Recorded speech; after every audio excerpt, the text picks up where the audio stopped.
আমরা যেটা দেখেছি এটা মূলত এই ওনাদের যেই ডকুমেন্ট যেটা প্রসিকিউশন জমা দিয়েছে ট্রাইব্যুনালের সামনে সেখানে আমরা যথেষ্ট অমিল পেয়েছি এবং এখানে বিভ্রান্ত করার কিছু নাই। আমি একটু স্পেসিফাই করি সবার স্বার্থে, সেটা হচ্ছে আমাদের যে তিনজন অভিযুক্ত এখানে, major general Sheikh Sarwar, brigadier general Tanvir Siddiqui এবং ব্রিগেডিয়ার জেনারেল মাহবুব, এই তিনজন আসলে জেআইসির ডিরেক্টর ছিলেন, কিন্তু জেআইসি একটা ফ্যাসিলিটি, সিটিআইবির ডিরেক্টর ছিলেন এবং এই সিটিআইবির আন্ডারে জেআইসি ছিল। এটা একটা ফ্যাসিলিটি, যেরকম জেলখানার জেলার যেরকম ডিসাইড করে না অথবা ডিসিশন নেন না এখানে কাকে আনা হবে, কতদিন রাখা হবে এবং কবে ছাড়া হবে, এটা তাদের ডিসিশন না। আমাদের এই তিনজন আসামি অথবা ক্লায়েন্টের একই রোল ছিল, ওনারা জানতেন না কাকে আনা হবে, কতদিন রাখা হবে এবং কবে ছাড়া হবে। It was not their decision.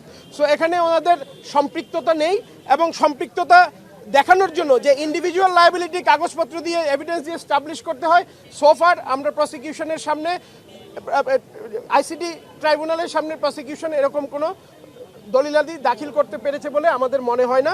যাই হোক, আমরা আমাদের যে ইন্ডিভিজুয়াল লায়াবিলিটির জায়গা থেকে সেখানে আমরা যথেষ্ট পরিষ্কার যে আমাদের এখানে কোনো লায়াবিলিটি নাই এবং আমাদের ইন্ডিভিজুয়াল ক্রিমিনাল লায়াবিলিটিও স্টাবলিশ করার মতো যথেষ্ট এলিমেন্ট এখানে নেই।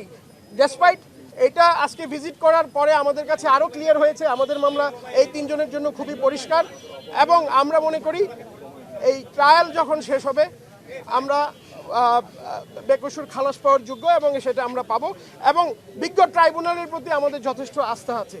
আমরা ওনাদেরকে আজকে ভিজিট করার জন্য ধন্যবাদ জানাই। আরও একবার বলতে চাই যে আমাদের তিনজনের ইন্ডিভিজুয়াল লায়াবিলিটি স্টাবলিশ করার জন্য এখানে কিছু নেই এবং আমরা এখানে দায়িত্বপ্রাপ্ত ছিলাম না উইথ রিগার্ড টু কাকে আনা হবে, কাকে রাখা হবে এবং কাকে ছাড়া হবে। এই ডিসিশন ওয়াজ নট আওয়ার্স। যে ব্যক্তি গাছ দেখে নাই সেই ব্যক্তি কি করে এই মেজবি দেখে, মেজবির উল্টা ওয়াল দেখে? যে রাইট, না না না বলতে দেন। সেটা হলো যে উনি জবানবন্দিতে বলছে আমি চন্দ্র সূর্য আলো গাছপালা দেখি নাই, কিন্তু জেরাতে বলা হয়, যখন জেরা করা হয়েছে তখন উনি বলেছেন যে হ্যাঁ মেজবিতে আমি চাকরিকালীন সময় গিয়েছি, মেজবির উত্তরে অর্থাৎ ডিজিএফ এর দক্ষিণে গাছপালা আছে এবং সেই গাছপালা ওনার যে দেখানো হয়েছে আজকে সেই রুমের দুটি জানালা দিয়ে প্রথমে গাছ দেখা যায়। তাহলে গাছ যদি উনি না দেখে তাহলে উনি মেজবিও দেখে নাই। এই কারণে দিবালোকের মতো পরিষ্কার মিস্টার আজমি মিথ্যা সাক্ষ্য দিয়েছেন এবং তিনি একজন মিথ্যাবাদী সাক্ষী।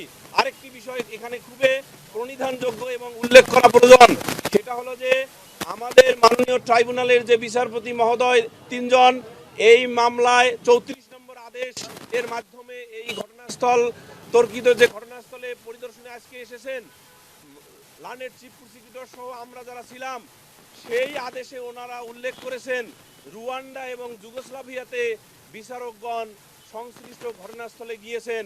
এখানে একটা বিষয় পরিষ্কার করা দরকার, রুয়ান্ডা এবং যুগোস্লাভিয়াতে যে বিচারকগণ ঘটনাস্থল পরিদর্শন করেছিলেন after conclusion of the whole trial, অর্থাৎ after conclusion of the recording of the evidences, সকল সাক্ষীর সাক্ষ্য গ্রহণের পর শুধুমাত্র আর্গুমেন্টের আগে গিয়েছিলেন।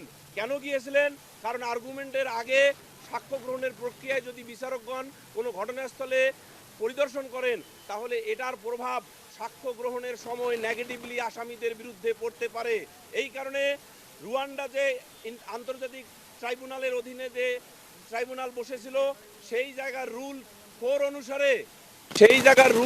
অনুসারে সকল সাক্ষীর সাক্ষ্য গ্রহণের পরে বিচারকগণ এই ঘটনাস্থলে গিয়েছিলেন। আমি বিশ্বাস করি এই বিষয়টি আজকে অথবা আগামী দিনে মাননীয় আপিল বিভাগে বিষয়টি রেজিস্ট হবে এবং এটার সংশ্লিষ্ট রেইজিংয়ের মাধ্যমে এটার বিবেচনা প্রসূত এটার যে আইনগত ফলাফল সেটা বেরিয়ে আসবে।